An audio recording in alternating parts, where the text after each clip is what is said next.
quando o tsunami estava chegando nessa praia e todas as pessoas saíram correndo ao mesmo tempo, uma mulher de 40 anos saiu correndo na direção contrária para desafiar a onda. Logo de cara, ela foi empurrada por várias pessoas e quase foi derrubada no chão, mas ela sabia que se caísse uma vez, seria pisoteada por uma multidão e não sobreviveria. Então ela empurrou várias pessoas e continuou a ir em direção à praia. Assim que ela chegou lá, a praia só não estava totalmente vazia porque tinham várias pessoas inconscientes de tanto serem pisadas, enquanto que todas as outras pessoas da cidade entraram no primeiro prédio que viram e foram logo pro andar mais alto. Foi então que a mulher continuou correndo com a onda se aproximando cada vez mais, até que ela encontrou os seus 3 filhos pequenos, que estavam brincando na água tranquilos e não perceberam a situação. Mas a onda já estava se aproximando e eles não tinham mais tempo para chegar em nenhum lugar alto. Por conta disso, eles decidiram se agarrar numa palmeira com muita força. E quando a onda finalmente chegou, a palmeira foi levada e começou a boiar só com a mãe agarrada nela. Mas os filhos todos foram encontrados com ferimentos leves. Quando esse cara estava dormindo com um dedo podre, o cachorro dele achou aquilo estranho e mordeu o dedo dele, arrancando ele na hora. O problema é que como o homem tinha bebido litros de cerveja algumas horas antes, ele estava dormindo um sono muito pesado e acabou nem acordando com a mordida. Por conta disso, ele ficou pingando durante horas e ouvindo latidos do próprio cachorro, até que eventualmente ele acordou e percebeu que um dedo dele estava faltando. Mas quando ele procurou em toda a casa e não encontrou o dedo dele em lugar nenhum, ele na mesma hora ficou com raiva do cachorro, mas decidiu guardar essa raiva para depois que ele saísse do hospital, porque a boca do cachorro provavelmente já tinha infectado ele com muitas bactérias. Mas assim que ele chegou no hospital e o médico fez todos os exames para entender o que estava acontecendo, a única coisa que ele viu foi que o cara tinha uma doença não tratada há 4 meses, e era ela que estava deixando os dedos dele completamente pretos. E se o cachorro não tivesse comido o dedo dele, ele teria infeccionado o corpo todo e ele teria morrido. Quando essa montanha-russa virou a atração mais visitada desse parque de diversões, uma das rodas do segundo carrinho acabou quebrando, o que fez ele balançar muito mais do que os outros de forma perigosa. Num primeiro momento, aquilo não parecia nada de muito perigoso e o parque continuou funcionando a todo vapor. E quando algumas pessoas perceberam que aquele carrinho era o mais radical de todos por algum motivo desconhecido, elas começaram até mesmo a brigar para ficar naquele lugar. O problema é que quando o técnico da manutenção era chamado para ver a montanha-russa, ele sempre dava uma olhada geral e nunca encontrava a roda faltando. E durante 15 anos a montanha-russa continuou funcionando, com vários lugares na internet dizendo para as pessoas sempre irem no segundo carrinho. Depois desse tempo, uma garota de 19 anos seguiu esse conselho online e decidiu ir no tão aclamado segundo carrinho. Mas quando ele começou a balançar muito mais do que os outros carrinhos como de costume, ele acabou balançando tanto que se desgrudou dos outros e caiu no chão, infelizmente matando a garota. Todo mundo foi embora e o parque faliu.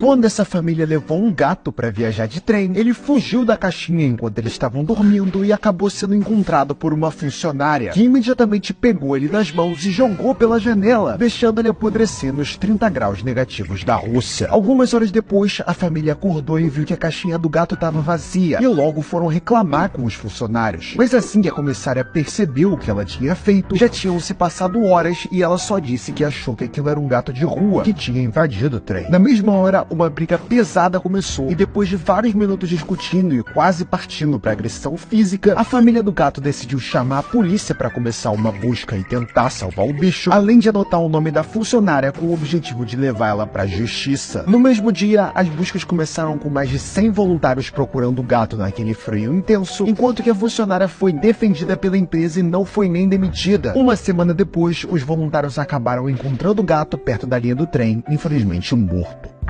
Quando esse bebê de 8 meses infelizmente sofreu um acidente numa cirurgia, um psicólogo convenceu os pais dele de que era melhor ele ser criado como uma garota. Para fazer isso, os pais mudaram o nome dele para Brenda e prepararam o ambiente com roupas de menina e brinquedos de boneca. Mas à medida que ele foi crescendo sem nem saber que era um menino, ele começou a rejeitar aquelas roupas e achar que tinha algo de errado com ele. Sabendo disso, o psicólogo mandou dar para ele hormônios femininos, o que fez o corpo dele ficar bem mais parecido com o de uma menina, porque o peito e os cabelos dele cresceram cresceram e a voz acabou ficando mais fina. Com isso, ele entrou na escola primária junto com várias outras meninas, mas ele logo foi brincar com os meninos e começou até mesmo a ser bastante agressivo. Quando alguns meninos da sala começaram a se apaixonar por ele não gostava de nenhum deles de volta, o que deixou o psicólogo bem nervoso. Mas antes que ele pudesse fazer mais alguma coisa, o garoto acabou entrando em depressão sem saber o motivo. E mesmo que os pais tenham se arrependido e contado pra ele a verdade, e ele tenha até mesmo iniciado um tratamento pra voltar a ser um menino, ele nunca se recuperou totalmente. Quando esse cara pousou um helicóptero de noite, um homem ali perto sacou uma arma e roubou o helicóptero, chamando vários comparsas pra levantar voo de novo. Na mesma hora, os caras voaram até o prédio de uma empresa cheia de dinheiro e desceram até lá com explosivos no bolso, explodindo todas as portas e pegando tudo de valioso. Obviamente que o primeiro homem e várias outras pessoas viram aquele helicóptero voando de forma estranha e logo chamaram a polícia. Mas quando os policiais foram até o helicóptero deles para combater os caras no céu, a pista estava cheia de explosivos e eles não podiam decolar. Então, os policiais decidiram seguir os ladrões com os carros mesmo, acreditando que eles teriam que pousar o helicóptero em algum momento. Mas quando os bandidos perceberam que isso estava acontecendo, eles decidiram mudar a direção do helicóptero e fazer os policiais seguirem ele até a rua de um depósito antigo, onde eles tinham colocado espinhos na estrada, que na mesma hora furaram os pneus dos policiais. Sem nenhum policial na cola, eles pousaram num outro lugar distante e desapareceram com 5 milhões no bolso. Quando esse cara tava voando de avião tranquilo, ele acabou encontrando um avião voando completamente vazio, sem ninguém dentro dele. Com medo de seguir o avião, o homem mudou de direção e deixou ele continuar voando sozinho em alta velocidade. E ele tava indo para um lugar bem específico. O problema é que ele só tava voando desse jeito porque algumas horas antes um homem pobre juntou todo o dinheiro que ele tinha e alugou aquele avião por um dia inteiro. O avião então levantou voo normalmente e logo o homem pegou um paraquedas, saltando e deixando o avião voar sozinho.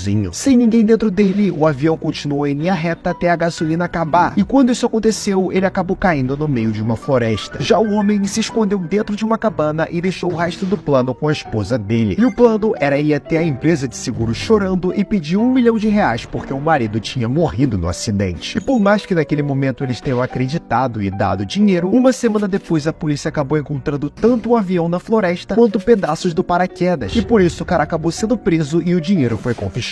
Quando esse cara viu que essa rua aleatória estava suja, ele decidiu contratar 12 faxineiros só para limpar ela. E no dia seguinte, os caras foram obrigados a aparecer lá, todos vestindo a exata mesma roupa. O problema é que os faxineiros ficaram parados naquela rua, esperando o homem aparecer para dar alguma instrução. E quando ele finalmente chegou, ele também estava vestido exatamente igual aos faxineiros e começou a fingir que também era um deles, esperando tal chefe chegar. 5 minutos depois, um carro preto blindado apareceu na porta daquela rua e um segurança armado abriu a parte de trás do carro e pegou 2 sacolas cheias de dinheiro. Ele estava levando dinheiro para o banco que ficava também naquela rua, mas o homem infiltrado na mesma hora jogou um spray de pimenta na cara dele e roubou o dinheiro todo. Totalmente desesperado, o guarda chamou a polícia na mesma hora, enquanto que o ladrão saiu correndo para um matagal onde tinha um carro esperando por ele. Mas quando a polícia chegou, eles foram imediatamente atacar os outros 11 funcionários que estavam vestindo a mesma roupa que o ladrão. Graças a isso, o bandido conseguiu fugir num primeiro momento, mas o vizinho dele viu ele levando o carro dele pro meio do mato no dia anterior e logo a polícia encontrou ele. Quando esse cara tava cortando a grama dessa casa, ele pegou uma pá e começou a cavar um buraco enorme, tampando pra ninguém ver no final do dia. Ao longo de dias, ele continuou repetindo o mesmo processo até o buraco chegar a ter 3 metros de profundidade, até que ele começou a cavar em direção ao terreno do vizinho. O problema é que toda a terra que ele tirou até ali ia ter que parar em algum lugar, então ele chamou os caminhões para fazer a movimentação de terra, o que deixou os vizinhos bem confusos. Quando eles vieram perguntar o que estava acontecendo, o cara explicou que o dono da casa tinha comprado um serviço de jardinagem, e como aquele jardineiro estava uniformizado e bem cheiroso, os vizinhos não suspeitaram mais e deixaram ele trabalhar. Ao longo de 3 meses, ele continuou cavando dia e noite até o túnel ter 80 metros de comprimento. Naquela hora, ele chegou exatamente embaixo do centro do terreno do lado, que coincidentemente era um banco. Sabendo disso, ele chamou vários comparsas de madrugada, que juntos cavaram para cima e invadiram o cofre do banco. E como todo mundo estava dormindo, eles roubaram o dinheiro todo sem pressa e desapareceram até hoje. Quando esse cara sequestrou um avião e invadiu a cabine, o piloto decidiu jogar todo o combustível fora pro avião cair em alguns minutos. Sem saber disso, o sequestrador apontou uma arma pra cara do copiloto e disse que agora o avião ia até a capital do país para explodir e matar o presidente. E quando o piloto disse que não tinha combustível suficiente para fazer isso, o sequestrador deu um tiro na cabeça do copiloto, matando ele na hora, e disse de novo pro piloto piloto encontrar alguma forma de chegar lá. O piloto então sugeriu que eles fossem para uma cidade ali perto abastecer o avião para depois ir até a capital finalizar o plano. E quando o sequestrador não concordou com isso, o piloto fingiu que o avião quebrou e começou a fazer várias manobras radicais para fazer o cara bater a cabeça e desmaiar, deixando a tripulação